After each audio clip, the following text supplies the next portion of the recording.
A farra dos descontos no INSS movimentou bilhões em fraudes autorizadas pelo próprio Estado. Agora, STF e STJ ensaiam o enterro do escândalo, com impunidade e carimbo oficial. Afinal, como poderia o Estado resolver um problema que ele mesmo criou? Este é o Visão Libertária, sua fonte de informações descentralizadas e distribuídas. Ajude a propagar as ideias de liberdade. Deixe o seu like e compartilhe com seus amigos. Um artigo seu pode virar vídeo aqui também, sabia? Este artigo foi sugerido por O Diálogo Cabuloso do PT com o PCC, escrito por Charlie Dalton, revisado e narrado por Gordinho Caipira. O escândalo envolvendo o Instituto Nacional do Seguro Social, que tem sido destaque nas notícias das últimas semanas e derrubado ainda mais os índices de aprovação do governo atual, finalmente chegou ao Supremo Tribunal Federal. O ministro André Mendonça determinou que a Polícia Federal, a Controladoria Geral da União e o Tribunal de Contas da União apresentem informações detalhadas sobre inquéritos em andamento e processos administrativos envolvendo a chamada farra dos descontos indevidos sobre aposentadorias. Mas será que a justiça será feita? A medida foi tomada após uma ação judicial movida por uma entidade em defesa de pessoas com deficiência, que pedia a suspensão imediata dos descontos e a anulação das normas que permitem esse tipo de abuso, além da criação de mecanismos de controle mais rígidos no INSS. O próprio Instituto, depois da deflagração da operação sem desconto pela PF, chegou a suspender os descontos irregulares, mas isso só depois que a bomba já tinha explodido. Segundo a investigação da Polícia Federal, o esquema de fraudes pode ter movido até 6,3 bilhões de reais desde 2019.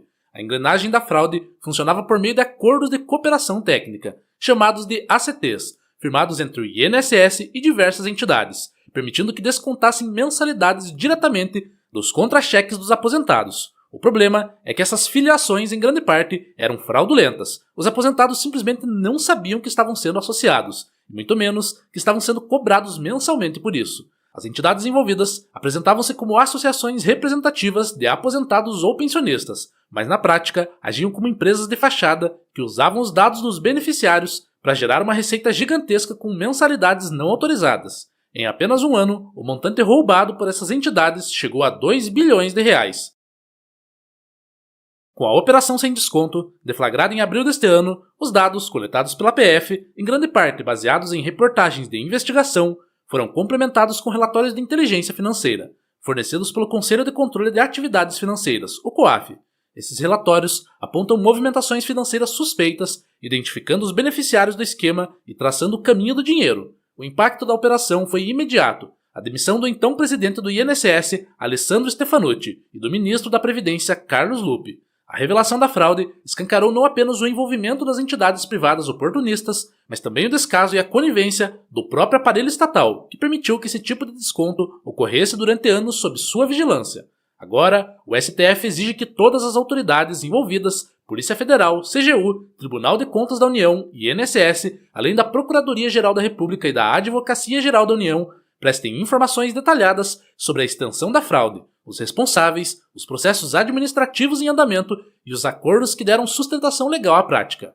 O problema, no entanto, pode estar apenas começando. Em paralelo às cobranças do STF, investigados na operação têm se apoiado em uma decisão recente da terceira seção do Superior Tribunal de Justiça, o STJ, para tentar anular os inquéritos que investigam os descontos indevidos. A decisão em questão determina que nem a polícia nem o Ministério Público podem requisitar diretamente ao COAF os relatórios de inteligência financeira, sem autorização judicial prévia. Essa tese jurídica já serviu como base para a anulação de um dos principais relatórios usados pela Polícia Federal em São Paulo. O juiz federal responsável entendeu que houve irregularidade na requisição dos dados, e essa anulação pode abrir um precedente para enfraquecer toda a operação sem desconto. Segundo os advogados envolvidos na defesa dos investigados, se outros relatórios forem anulados, a operação perderá a principal base probatória. Eles argumentam que a investigação foi construída com base em reportagens jornalísticas complementadas com os dados do COAF, e sem os dados do COAF não há investigação que se sustente. Ou seja, depois de bilhões desviados, aposentados enganados, conivência do Estado e demissões no alto escalão, o sistema jurídico ainda pode encontrar um meio para proteger os fraudadores e colocar tudo a perder, enterrando mais um escândalo sob o tapete. Com isso, o que se tem é um quadro de duplo escândalo, o da fraude em si e do sistema de justiça, que em vez de punir os responsáveis, pode acabar beneficiando-os por questões formais e técnicas, mesmo quando os crimes estão mais do que evidentes. Esse caso da farra do INSS não é um acidente, não é um ponto fora da curva. é exatamente o que se espera de uma estrutura centralizada, coercitiva e irresponsável que é o Estado brasileiro, especialmente em sua versão mais perversa e decadente, o sistema previdenciário estatal. O que se viu com a fraude de bilhões em descontos indevidos não é só corrupção ou má gestão, mas o sintoma natural de um modelo institucional feito para saquear e manipular. O INSS não é uma entidade benevolente que cuida dos velhinhos e garante aposentadoria digna. É uma máquina de confisco. Seu funcionamento se baseia em extorquir o salário de milhões de trabalhadores ao longo de suas vidas produtivas, com a promessa vazia de devolver uma parte disso décadas depois, desde que eles vivam o bastante, não adoeçam no meio do caminho e que as regras não mudem no percurso. O que a farra dos descontos mostra é que nem isso eles conseguem garantir, nem a migalha prometida depois de anos de roubo compulsório é garantida. No livre mercado, um esquema desse simplesmente não teria como existir por tanto tempo. Qualquer empresa privada que cometesse esse tipo de fraude contra seus clientes seria rapidamente desmascarada, abandonada pelos consumidores e processada até a falência. Mas quando a fraude ocorre dentro do Estado, ou pior, é autorizada por ele, o cenário é outro. É o contribuinte quem paga, o beneficiário quem sofre e o sistema quem lucra. O INSS não precisou conquistar a confiança de seus clientes, apenas impôs sua autoridade com base na violência legalizada. Não há escolha, não há concorrência e o pior de tudo, não há como sair.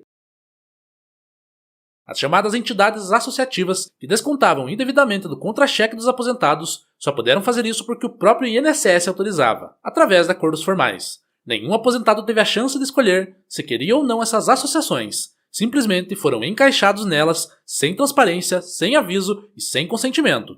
Isso, no mercado livre, seria tratado como roubo e estelionato. No Estado, é acordo de cooperação técnica. E mais, essas entidades usavam o contra-cheque de um benefício estatal pago com dinheiro retirado à força de outros trabalhadores como canal de receita privada. São parasitas em cima do outro parasita, um sistema que só pode existir porque os aposentados são obrigados a depender dele. É assim que se formam os verdadeiros monopólios. O Estado primeiro destrói qualquer alternativa ao sistema público de previdência, depois vende a dependência como benefício social, e então entrega essa estrutura nas mãos de oportunistas bem relacionados.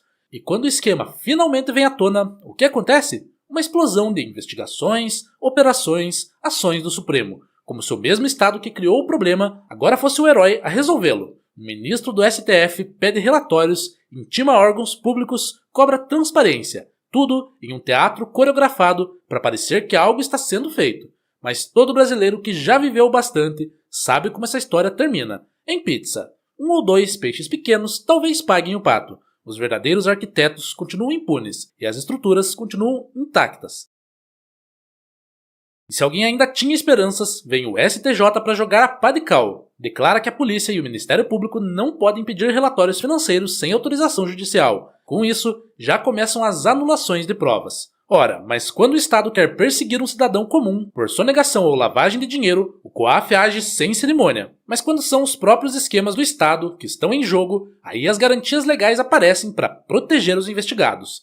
Isso mostra mais uma vez que a justiça estatal não é uma justiça de verdade, é uma justiça de conveniência. Serve para punir quem desafiar o sistema, mas não para proteger o indivíduo contra o sistema. Se você for um aposentado lesado pelo desconto que nunca autorizou, boa sorte processando a entidade que te roubou. É como ir na delegacia, reclamar que apanhou da polícia. No mínimo, vão rir da sua cara. Você vai enfrentar uma parede de burocracia, órgãos públicos omissos e um judiciário mais preocupado com formalidades do que com reparação. E no fim de tudo isso, provavelmente vai sair sem nada. O mais trágico e revoltante é que muitos ainda veem o INSS como uma conquista social, como se o direito de ser roubado por décadas, para no fim ainda ter seu benefício mutilado por descontos fraudulentos, fosse uma vitória da civilização. O que nós libertários já dizemos há muito tempo é que qualquer sistema fundado na coerção está fadado a esse tipo de podridão. Para nós, libertários anarcocapitalistas, a solução não é reformar o sistema. O Estado não pode ser consertado. Ele não pode ser moralizado. A única solução é acabar com ele, ou seja, com estruturas de governo coercitivas, com monopólios que se sustentam por meio do roubo, da força e da violência. Em um cenário anarcocapitalista, a aposentadoria deve funcionar como um serviço privado, voluntário, baseado em contratos livres e transparentes, fundos de pensão, seguros de vida, investimentos de longo prazo, tudo sob concorrência de mercado, onde empresas que tentassem passar a perna em seus clientes perderiam reputação, clientes e dinheiro. O idoso ou segurado teria liberdade para escolher o melhor plano, a melhor instituição ou simplesmente gerir ele próprio seu futuro, sem confisco, sem ameaças, sem acordos escondidos por trás de siglas estatais. Mas no sistema estatal, o cidadão não é cliente, é gado, paga compulsoriamente por um serviço que não pediu, não aprovou e não pode recusar, e mesmo depois de décadas de contribuição forçada, ainda é enganado por dentro da estrutura estatal, enquanto políticos e burocratas fingem indignação.